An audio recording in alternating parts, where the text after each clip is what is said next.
Hello friends, मैं विमलेश।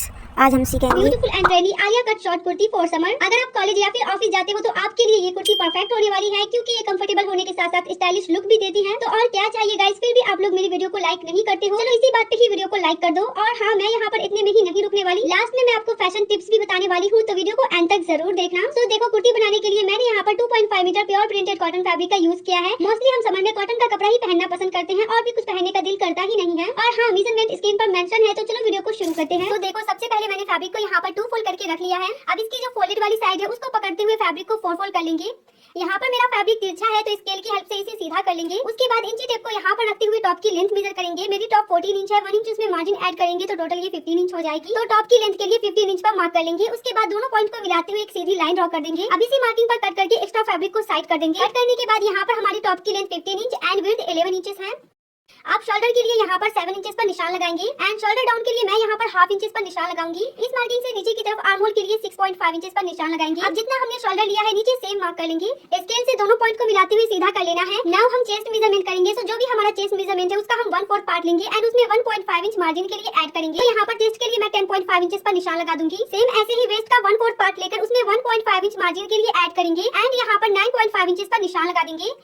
आप दोनों निशानों को मिलाते हुए इस तरीके से तिरछी मार्किंग कर देंगे। आर्म होल की शेप देने के लिए इसका सेंटर पॉइंट मार्क करेंगे। उसके बाद बैक आर्म होल के लिए इस तरीके से राउंड शेप ड्रॉ कर देंगे। फ्रंट आर्म होल की शेप देने के लिए हाफ इंच अंदर की तरफ मार्क करेंगे। उसके बाद इस तरह से फ्रंट आर्म होल की शेप दे देंगे। वेस्ट लाइन पर इंची टेप को रखकर 1 इंच पर निशान लगाएंगे। उसके बाद सेंटर से इस पॉइंट को मिलाते हुए कर्व शेप ड्रॉ कर देंगे। नेक विड्थ के लिए मैं यहाँ पर 3 इंच पर निशान लगा रही हूँ। अब इस पॉइंट को यहाँ से मिलाते हुए तिरछी मार्किंग कर देंगे।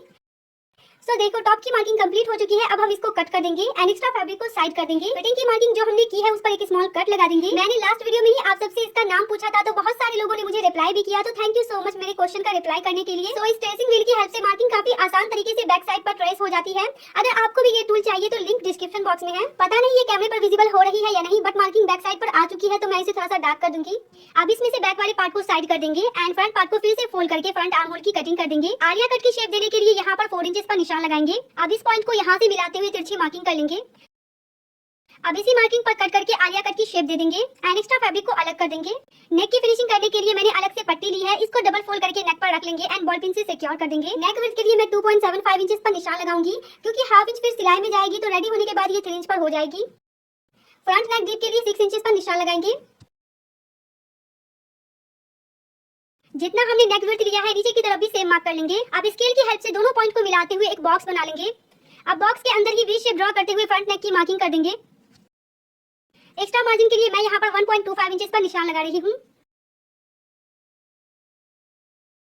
आप सभी पॉइंट को इस तरह से मिला लेना है। उसके बाद सिर्फ ऊपर का ही हम फैब्रिक कट करेंगे। साइड से कट कर लेने के बाद अब यहाँ से हम फ्रंट नेक की कटिंग कर देंगे। नेक की कटिंग हो जाने के बाद टॉप को अब हम राइट साइड पर रखेंगे। उसके बाद जो पट्टी हमने कट की है उसे इस तरह से सेट करते हुए रख लेंगे एंड यहाँ से हाफ इंच का मार्जिन छोड़ते हुए नेक को स्टिच कर लेंगे। जब तक मैं इसका नेक स्टिच कर रही हूँ तब तक आप मुझे बताओ, क्या आप ऐसे ही और शॉर्ट कुर्ती डिजाइनिंग वीडियो देखना चाहोगे? अगर हाँ, तो कमेंट में पार्ट 2 लिख दो, इंशाल्लाह मैं जरूर पोस्ट करूंगी। स्टिचिंग करने के बाद एक्स्ट्रा धागा को कट कर लेना है। अब फटाफट से नेक से बॉल पिन को निकाल लेंगे। उसके बाद नेक के 3 साइड पर इस तरह से एक स्मॉल कट लगा देंगे। ऐसा करने से हमारी नेक की फिनिशिंग अच्छी आती है। आप पट्टी को रॉन्ग साइड पर इस तरह से डबल फोल्ड करके रखेंगे एंड इसके किनारे पर स्टिचिंग कर देंगे। सच्ची बताओ गाइस, मैंने इस पैटर्न में फर्स्ट टाइम नेक कट किया है एंड मुझे थोड़ा सा मुश्किल लग रहा था इसको स्टिच करने में। आप बताओ कि आपने इस टाइप का नेक स्टिच किया है कभी? आई मीन बिना फ्यूजिंग पेपर के। मैं तो ये फर्स्ट टाइम कर रही हूँ। कटिंग करते टाइम मैं थोड़ा डर भी रही थी कि पता नहीं नेक की फिनिशिंग अच्छी आएगी भी या नहीं, पर आप खुद ही देख सकते हो ये कितनी फिनिशिंग के साथ बनी है। अब बैक वाले पार्ट की फिनिशिंग करने के लिए मैंने अगेन पट्टी को डबल फोल्ड करके नेक पर रख लिया है। इसे बॉल पिन से सिक्योर कर लेंगे। नेक डीप के लिए 2.75 इंचेस पर निशान लगाएंगे। उसके बाद बैक नेक डीप के लिए 4 इंचेस पर। आप चाहो तो इसे ज्यादा भी रख सकते हो। अब जितना हमने ऊपर की तरफ लिया है उतना ही नीचे मार्क कर देंगे, यानी कि 2.75 इंच। अब इन दोनों पॉइंट को मिलाते हुए इस तरह से एक बॉक्स बना लेंगे एंड इसमें राउंड शेप की मार्किंग कर देंगे। एक्स्ट्रा मार्जिन के लिए बैक पार्ट में भी हम 1.25 इंच ही लेंगे। सभी पॉइंट को मिला लेने के बाद इस साइड से हम सिर्फ ऊपर का ही फैब्रिक कट करेंगे। उसके बाद यहाँ से दोनों पार्ट को पकड़ते हुए बैक नेक की कटिंग कर देंगे।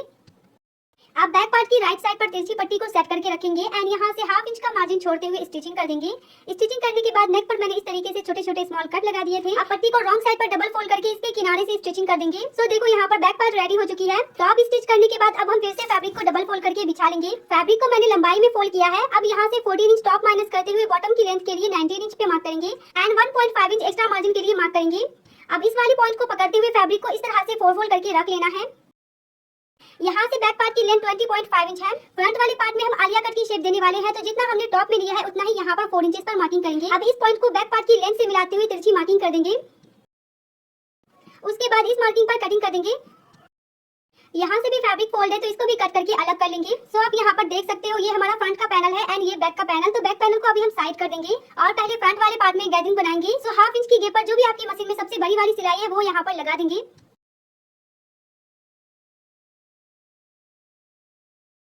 फर्स्ट लाइन की स्टिचिंग करने के बाद ठीक इसके साइड में दूसरी लाइन की स्टिचिंग करेंगे। आप चाहो तो यहाँ पर एक ही लाइन स्टिच कर सकते हो, बट उससे फिनिशिंग उतनी अच्छी नहीं आती है, इसलिए मैंने यहाँ पर डबल स्टिचिंग की है। अब ऊपर का 2 धागा पकड़ते हुए इस तरह से गैदरिंग बनाएंगे। धागा को हमें बिल्कुल हल्के हाथों से खींचना है, अदरवाइज हमारा धागा बीच में ही टूट सकता है। और हमें यहाँ पर इस बात का भी ध्यान रखना है कि धागे को बिल्कुल एक बार में नहीं खींचना है, बिल्कुल हल्के हाथों से धीरे धीरे गैदरिंग बनाएंगे। गैदरिंग बनाने के बाद एक बार हम इंची टेप से देखेंगे कि ये हमारे वेस्ट के अकॉर्डिंग आया है या नहीं। आप देख सकते हो ये 19 इंच है। दोनों साइड मैंने 1.5 इंच मार्जिन के लिए ऐड की है। अब हम इसका फ्रंट वाला पार्ट लेंगे एंड दोनों की राइट वाली साइड अंदर की तरफ रखेंगे। सेंटर पार्ट को सेंटर से मैच करते हुए इस तरह से सेट कर लेंगे। उसके बाद हाफ इंच का मार्जिन छोड़ते हुए इसको स्टिच कर देंगे। स्टिचिंग कर लेने के बाद इसकी राइट वाली साइड को ऊपर की तरफ रखेंगे। ऐसे ही हमें बैक का पार्ट रेडी कर लेना है। अब दोनों पार्ट की राइट वाली साइड अंदर की तरफ रखेंगे। दोनों पार्ट को बराबर में सेट करने के बाद हाफ इंच का मार्जिन छोड़ते हुए शोल्डर को स्टिच कर लेंगे। उसके बाद दोनों साइड पर फिटिंग के लिए मार्किंग कर देंगे इस तरह से एंड इसी मार्किंग पर स्टिचिंग कर देंगे।